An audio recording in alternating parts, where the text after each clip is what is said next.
This is like the Spider-Man meme, where everyone's just pointing their camera at each other. I have a new camera, and it's this, the new Panasonic LUMIX S9. I'm actually here in Japan to test it, and it is basically a sort of compact, shrunk-down version of the LUMIX S5 II. And it will cost you £1,499, same in dollars for the body only. So if you are new to the world of Panasonic cameras, then you'll also need to buy an L-mount lens from the likes of Panasonic or Sigma or Leica. But anyway, 1,500 quid for this by itself isn't cheap. But for context, the Sony ZV-E1, and here's one I made earlier, which is a very similar size, similar specs, and really a direct competitor, the Sony retails for around $2,350, although right now on Amazon it's about £2,000. But still, the S9 here is between £500 to £800 cheaper, and with that in mind, it's actually pretty good value for what you're getting. 24 megapixels, a 3x2 6K sensor, full frame, and this is designed not just for your horizontal YouTube videos like this, but because we have this open gate technology and this 3x2 sensor, what it basically means is that you can shoot it in that high resolution and then crop afterwards, whether you want horizontal or vertical. Because one of the biggest ball aches of being a creator is shooting everything landscape for YouTube and then doing it again vertically for Instagram, for TikTok. So with this, I should just be able to capture the one shot and then change the resolution. But what's equally interesting is not just the camera and the hardware itself, but also the new LUMIX Lab app. So it will automatically transfer to the app on my phone, and then I can add LUTs, I can customize it, and basically just do everything all in one without having to edit. Just shoot and share, that's the idea. So the S9 is aimed less at professionals and more at quote-unquote creators, for social media, for YouTube, vlogs, maybe for small businesses getting B-roll and product shots, and just for anyone who wants to up their game from a smartphone or a more basic camera for both photos and video.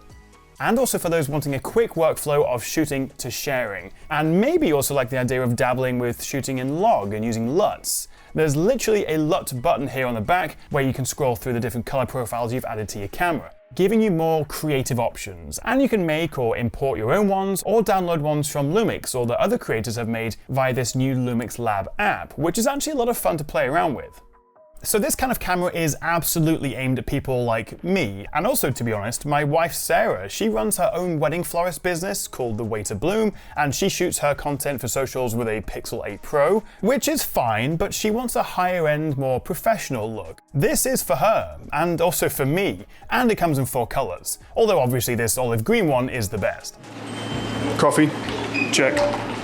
Now to be clear, this video is not sponsored. I was simply invited on a press trip to Japan with Panasonic for the launch of the S9, with a whole bunch of far more knowledgeable photographers and creators. As I am by no means a professional, I just know what I want from a camera as a tool to create my content for YouTube and Instagram and TikTok. And straight away I can tell you this is not a perfect camera. There are a few issues I have, which I'll come to in a second. And it's also definitely not for everyone. But after shooting over 2,000 photos and videos over the past week in some incredibly beautiful places, you literally can't take a bad photo in Japan, it turns out. There's just so much texture and life and beauty. And as someone who is, well, more of a creator than a professional photographer or videographer, this is what I think of the S9, and I reckon there's 5 reasons why you might want one. Number 1, the size. This is, as I say, basically a shrunk down LUMIX S5 Mark II. And for any Sony shooters out there, this is what the Sony ZV-E1 is to the A7S III. And while it's not going to fit in your pocket like your phone, it is much easier to carry around, less intrusive for shooting in public, and also much lighter for holding as you walk around and trying to not look awkward as you're recording sample footage. Versus the big full-size cameras, this is a lot more manageable. And versus Sony's rival, it's about the same weight, but it's a tiny bit taller and also quite a bit thinner. Although that's mostly a result of a lack of this grip area, which in my view is actually a downside. I do wish the S9 had some kind of grip or protruding area here for me to wrap my hand around. But still, for a full frame sensor with a fully articulating screen, it is a good portable size. Number 2, the image quality, which is pretty fundamental when you're buying a camera, and I have to say I am dead impressed with the S9. Being full frame, you're getting a much higher quality, sharper, less noisy, and more professional look compared to smaller Micro Four Thirds or APS-C sensors, because the bigger size of a full frame sensor means it captures a lot more light, making low light and nighttime shots look incredible with gorgeous natural bokeh.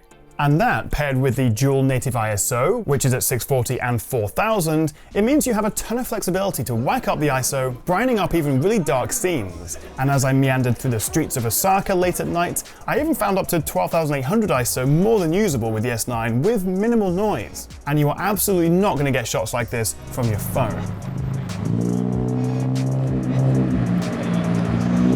Plus, the 24 megapixel resolution, double that of the Sony, means that you have a good amount of information to play with if you need to crop in. And from a purely subjective point of view, I really do like the look of the Lumix color science. Even just shooting in their standard mode, it's more characterful and less clinical versus my Sony, but maybe that's just me. And for this video, I've been using a Lumix S20-60 lens and also the Lumix S100mm macro prime lens, which I love the look of, particularly for portrait shots like this, although it is quite expensive. And I think ideally you're going to want the smallest lens possible given this is a compact camera. And don't forget to pop on an ND filter for shooting in the daytime. At number 3, we have this open gate sensor with its 3:2 aspect ratio. You can see the green outline here. This is a border for what is essentially a 9:16 aspect ratio. So this is the aspect that I'm taking with my camera, and that's what basically if I were to crop it to a 9:16 for a vertical story or a TikTok or whatever, that's what I would get out of it. You are still going to get more in the frame if you shoot it vertically for vertical content, but the idea is that you can get away with just doing it in one orientation, and then you've got enough information there with that open gate 3:2 aspect ratio sensor to switch between them. But let's talk about video just for a second and that open gate, because you have two options basically. You can either shoot at 6K 30 FPS, although that's using the MOV profile codec, which means actually it doesn't transfer to the Lumix Lab app very easily.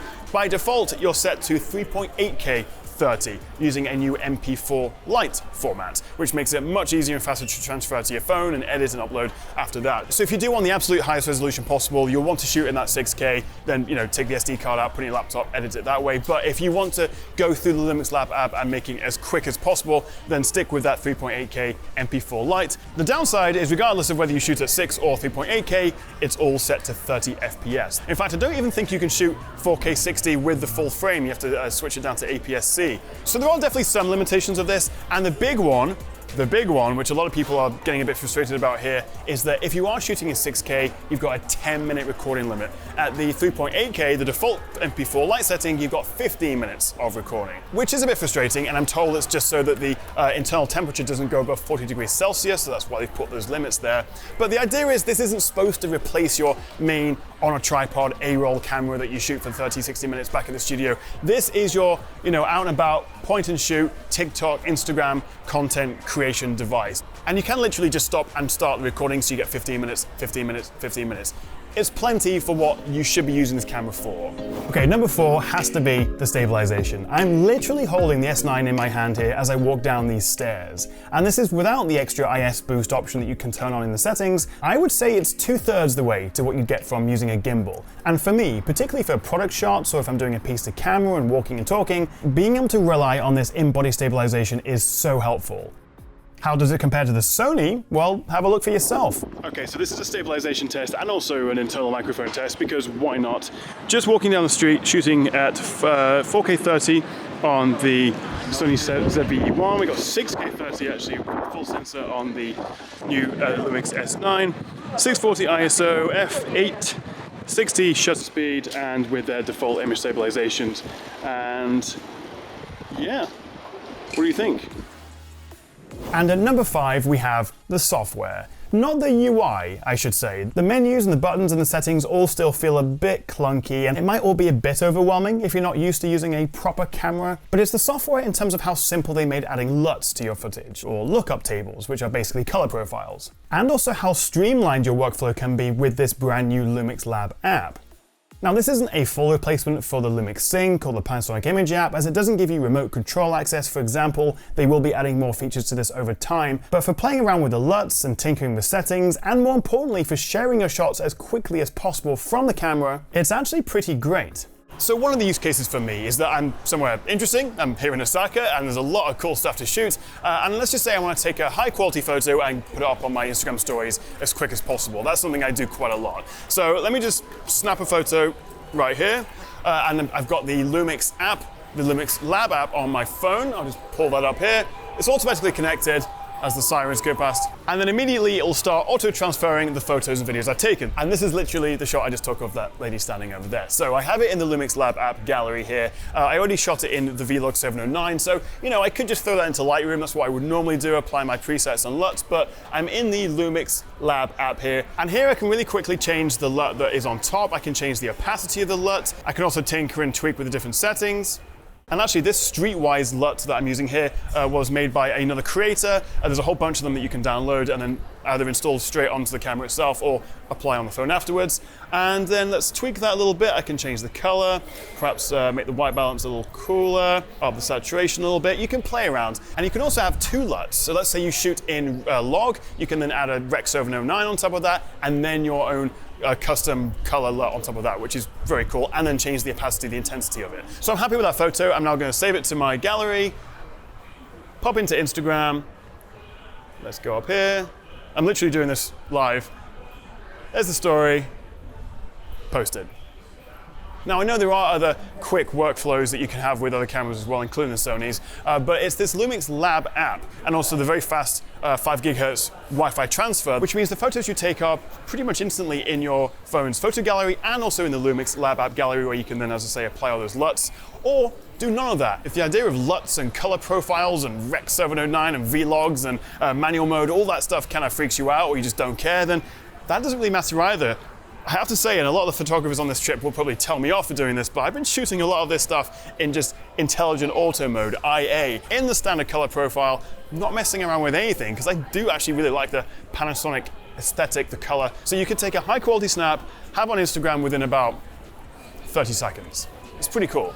Now for photos, I shoot in the RAW plus fine mode, so I always have that RAW option to play with if I don't like the LUT or the color of the JPEG, or just want a better dynamic range and detail that you can pull from a RAW.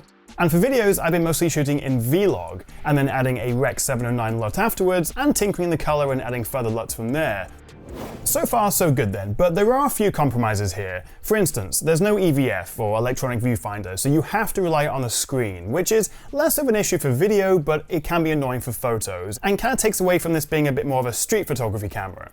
And to be fair, the Sony doesn't have an EVF either, and it's mainly to save space, although there does seem to be a lot of unused room up here. Other compromises versus its bigger brother, the S5 Mark II? Well, there's no headphone jack, we only get one SD card slot, not two, micro HDMI rather than a full-size one, the USB-C ports don't support video out, so you can't use it as a webcam or for streaming, and I also wish there was a little grip here to make it easier to handle. There are some mounting L plates that can give it a makeshift grip, but I also found I would accidentally push the lens eject button with my middle finger, so 3 or 4 times over the past week the screen went black and I realized I had to twist and lock the lens in again. And I wasn't the only person to experience this.